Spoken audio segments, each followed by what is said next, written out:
اسلام آباد کے نواحی علاقے ترلائی میں ترلائی کی مسجد میں خودکش دھماکہ 31 نمازی شہید متعدد زخمی ہو گئے۔ پولیس ذرائع کے مطابق حملہ آور کو گیٹ پر روکا گیا تو اس نے اندھا دھند گولیاں برسا دیں۔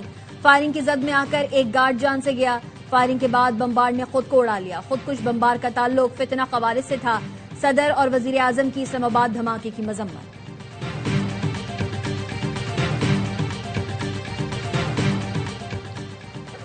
ترلائی کی مسجد میں دھماکہ، خودکش بمبار کی شناخت ہو چکی۔ حکومتی ذرائع کا کہنا ہے خودکش بمبار نے افغانستان سے دہشت گردی کی تربیت لی۔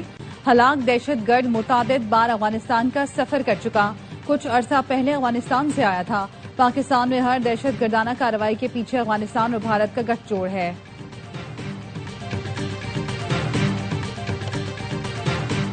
سیکیورٹی فورسز کے خیبر پختونخوا میں فتنہ خوارج کے خلاف انٹیلیجنس بیسڈ آپریشن 24 خوارج مارے گئے۔ آئی ایس پی آر کے مطابق آپریشن کے دوران اورکزئی میں 14 اور خیبر میں 10 خوارج ہلاک ہوئے۔ علاقے میں کلیئرنس آپریشن جاری۔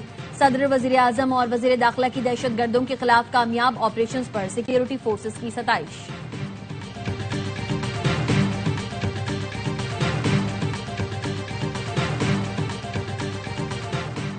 اور رنگ، نسل، مذہب کی بنیاد پر تفریق کا خاتمہ کرنا ہوگا۔ دنیا میں امن اور ترقی کے لیے مل کر کام کرنا ہوگا۔ نوجوان نسل دنیا میں مثبت تبدیلی کے لیے بھرپور کردار ادا کرے۔ واشنگٹن میں چیئرمین پیپلز پارٹی بلاول بھٹو کا نیشنل پریئر بریک فاسٹ کے استقبالیہ سے خطاب، کہا عدم برداشت کے مقابلے میں مکالمے کو فروغ دینا ہوگا۔ امریکہ اور ایران کے درمیان مذاکرات کا پہلا دور ختم۔ عمان کے وزیر خارجہ نے ثالثی کی۔ فریقین میں ایجنڈے پر اختلاف پایا گیا۔ امریکہ نے تہران کے خلاف مظاہروں پر کریک ڈاؤن پر فوجی کارروائی کو مسترد کرنے سے انکار کیا۔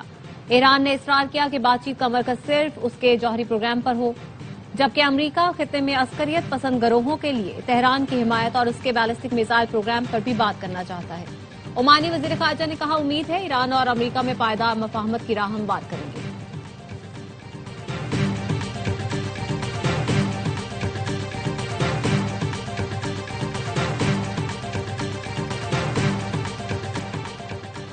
باہمی تجارت کا حجم $2 ارب تک لے جانے پر اتفاق ہوا ہے۔ سائنس اور ٹیکنالوجی، توانائی، زراعت، ٹیکسٹائل کے شعبوں میں تعاون بڑھائیں گے۔ وزیر اعظم شہباز شریف کا پاکستان ازبکستان بزنس فورم سے خطاب، کہا باہمی اقتصادی تعاون اور سرمایہ کاری کے فروغ کے لیے بزنس فورم مؤثر پلیٹ فارم ہے۔ 2023 میں اقتصادی حالت خراب تھی، معاشی چیلنجز پر کامیابی سے قابو پایا۔ ازبکستان کے صدر نے کہا بزنس فورم میں معاہدوں پر عمل درآمد سے باہمی تعلقات مزید مضبوط ہوں گے۔ ازبک حکومت اور عوام پاکستان کے ساتھ تعلقات کو قدر کی نگاہ سے دیکھتے ہیں۔ ایوان صدر میں ازبکستان کے صدر کو اعلیٰ ترین اعزاز دینے کی پروقار تقریب۔ صدر مملکت آصف علی زرداری نے ازبک صدر کو نشان پاکستان کے اعزاز سے نوازا۔ شوکت مرزا یویف کو نشان پاکستان کا اعزاز دو طرفہ تعلقات مستحکم کرنے کے اعتراف میں دیا گیا۔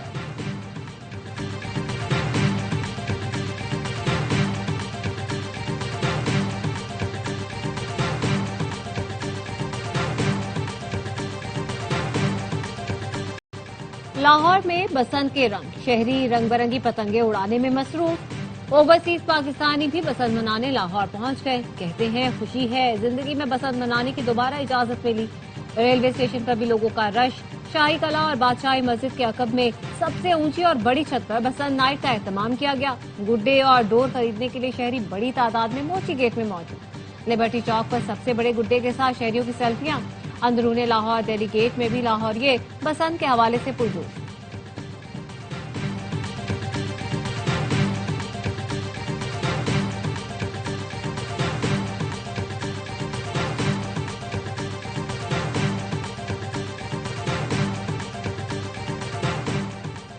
لاہور میں پتنگیں نہیں خوشیاں اڑ رہی ہیں، زندہ دلان کا شکریہ۔ وزیر اعلیٰ پنجاب مریم نواز کہتی ہیں بسنت کی خوشیاں منائیں، ہم آپ کے ساتھ ہیں۔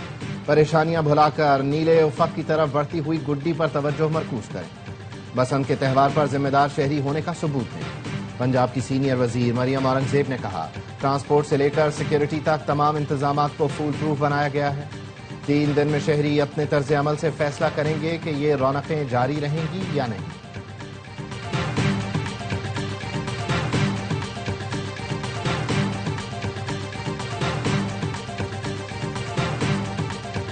بسنت کے لیے بہترین انتظامات کرنے پر حکومت پنجاب کا شکریہ۔ قومی ٹیم کے سابق کپتان فاسٹ بالر وسیم اکرم کہتے ہیں سوشل میڈیا پر لاہور کی تصاویر دیکھی، شہر واقعی انتہائی خوبصورت لگ رہا ہے۔ بچپن میں پسند کے دنوں کا جوش و خروش آج بھی یاد ہے۔ بخوبی اندازہ لگا سکتا ہوں کہ لاہور اور دیگر شہروں سے آنے والے مہمان اس فیسٹیول پر کیسا محسوس کر رہے ہوں گے۔ شہری ذمہ داری کے ساتھ فیسٹیول انجوائے کریں تاکہ ہر سال اسی طرح منایا جا سکے۔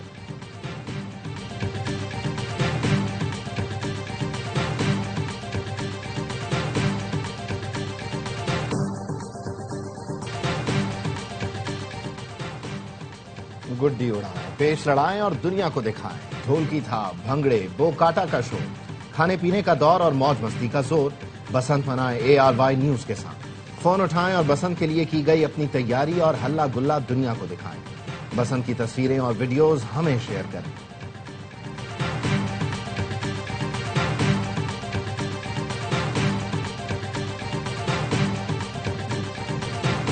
بلوچستان میں آپریشن رد الفتنہ کے نمایاں ثمرات۔ قیام امن کے لیے سیکیورٹی فورسز اور وزیر اعلیٰ کے بھائی آفتاب بگٹی کی کوششیں کامیاب۔ بدنام دہشت گردوں نے سیکیورٹی فورسز کے سامنے ہتھیار ڈال دیے۔ میرا خان چاکرانی نے 25 ساتھیوں سمیت سرنڈر کیا۔ بھاری مقدار میں اسلحہ اور گالا بارود بھی جمع کرایا۔ میرا خان چاکرانی نے شدت پسند عناصر کے خلاف چاکرانی امن فورس میں شمولیت کا بھی اعلان کیا۔ امریکی محکمہ خارجہ کے bureau of south and central Asian affairs کا کہنا ہے بلوچستان میں حالیہ دہشت گرد حملوں کے بعد پاکستان کے ساتھ کھڑے ہیں۔ ذمہ دار عناصر کو انصاف کے کٹہرے میں لانے کی کوششوں کی حمایت کا اعلان۔ کہا بلوچستان لبریشن آرمی بدستور نامزد دہشت گرد تنظیم ہے۔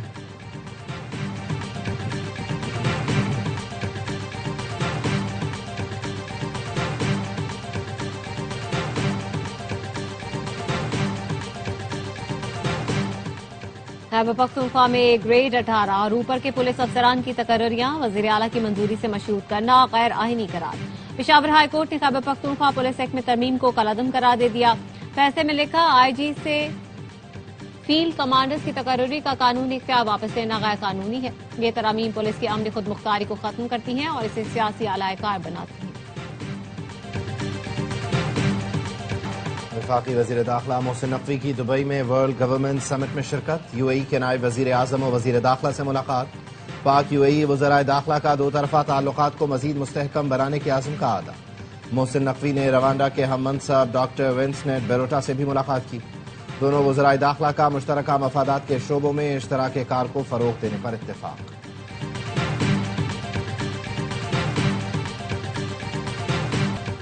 قائد حزب اختلاف بتائیں سیاست کو ذاتی دشمنی میں کس نے بدلا، کس نے سیاست میں گالم گلوچ کا کلچر پروان چڑھایا۔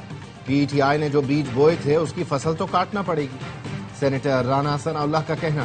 بانی PTI سے ملاقاتوں سے متعلق سلمان اکرم راجہ نے عدالت میں پٹیشن دی تھی، کچھ شرائط پر رضامندی ظاہر کی گئی تھی۔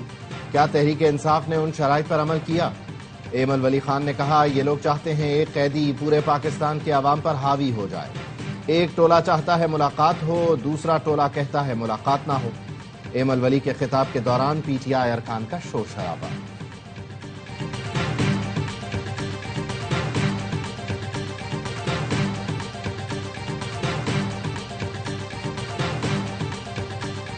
وزیر اعظم شہباز شریف آئندہ ہفتے اپوزیشن لیڈر چیمبر میں محمود اچکزئی سے ملاقات کریں گے۔ PTI کے چیف ویپ عامر ڈوگر کی وفاقی وزیر پارلیمانی امور طارق فضل چودھری سے ملاقات۔ وزیر اعظم اور اپوزیشن لیڈر کی ملاقات کے ایجنڈے پر مشاورت۔ ٹھنڈ میں برف نہیں پگھلتی، جتنی ٹھنڈ کم ہوگی اتنی گرمی پڑے گی۔ امید ہے ان ٹھنڈے دنوں میں وہ تھوڑے ٹھنڈے ہو جائیں اور حالات آگے بڑھیں۔ وزیر اعلیٰ خیبر پختونخوا سہیل آفریدی کا وزیر اعظم سے ملاقات پر سوال کا جواب۔ کہا صوبائی اور وفاقی حکومت مل کر دہشت گردی کا خاتمہ کریں گے۔ وفاقی وزیر امیر مقام کہتے ہیں وزیر اعلیٰ خیبر پختونخوا کے مینڈیٹ کا احترام ہے، وہ بانی PTI کی بات ضرور کریں لیکن صوبے کے لیے بھی آواز اٹھاتے رہیں۔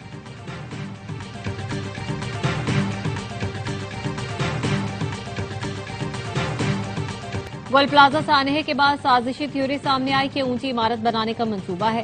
یقین دلاتا ہوں 1 انچ بھی اضافی تعمیر نہیں کریں گے۔ وزیر اعلیٰ سندھ مراد علی شاہ کا مائی کراچی نمائش میں تاجروں صنعتکاروں سے خطاب۔ کہا کراچی کی موجودہ حالت کا قصوروار میں ہوں تو تھوڑا بہت آپ لوگ بھی ہیں۔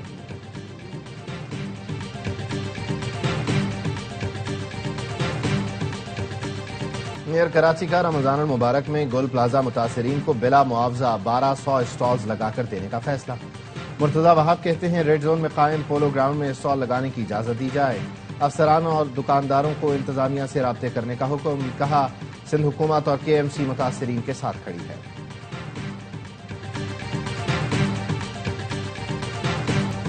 شاہراہ فیصل پر 4 گھنٹے کے احتجاج سے ان کی چیخیں نکل گئیں۔ کبھی وزیر اعلیٰ تو کبھی وزیر داخلہ اور قبضہ میں پریس کانفرنس کر رہے ہیں۔ امیر جماعت اسلامی کراچی منم ظفر کہتے ہیں پیپلز پارٹی 18 سال سے سندھ پر حکومت کر رہی ہے۔ عوام ایک دن جینے دو کراچی مارچ کا حصہ بنے تو یہ پریشان ہے کہ شاہراہ فیصل کیوں بند کی۔ آپ نے ایف آئی آر کاٹی، دہشت گردی کی دفعہ لگانے کا شوق بھی پورا کر لیں۔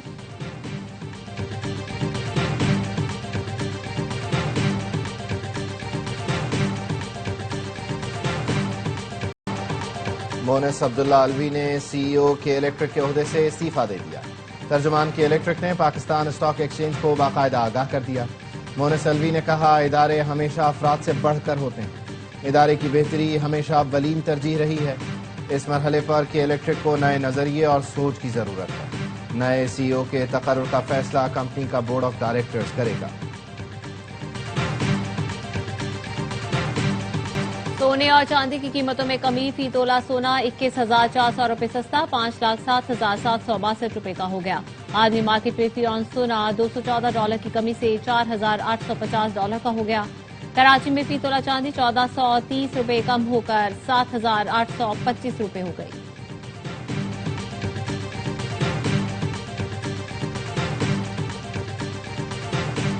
گلوبل سموتھ فلوٹیلا کے منتظمین کا پھر غزہ کی ناکہ بندی توڑنے کا اعلان۔ 100 کشتیاں اور 1000 سے زائد امدادی کارکن آئندہ ماہ غزہ کی ناکہ بندی توڑنے کی کوشش کریں گے۔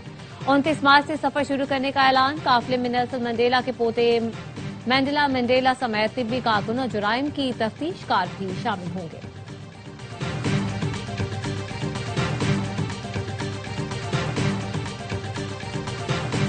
آئی سی سی انڈر 19 ورلڈ کپ کی ٹرافی کون اٹھائے گا؟ ورلڈ کپ فائنل میں بھارت کا انگلینڈ کو 412 رنز کا بڑا ہدف۔ سوریا ونشی نے 80 گیندوں پر 175 رنز بنائے۔ ہدف کے تعاقب میں انگلینڈ کی بیٹنگ جاری۔ اور T20 ورلڈ کپ پر آ رہا ہے پھر ہر لمحہ پرجوش، لیکن ایک نئے جوش اور جنون کے ساتھ۔ اس بار میزبانی کر رہے ہیں سابق کپتان legendary all rounder Shoaib Malik, جو پاکستان کی 2009 T20 وننگ ٹیم کا حصہ تھے۔ چیمپئنز ٹرافی 2017 میں بھی اہم کردار ادا کیا۔ کرکٹ ایکسپرٹ باسط علی کامران، اکمل نجیب الحسنین اور شاہد ہاشمی کریں گے تبصرے، تجزیے۔ کامیڈین عادی اور مصطفیٰ مسکراہٹیں بکھیریں گے۔ آج کے مہمان ہوں گے اداکار منیب بٹ۔ پروگرام آج سے روزانہ رات 11:03 پر ARY نیوز پر نشر ہوگا۔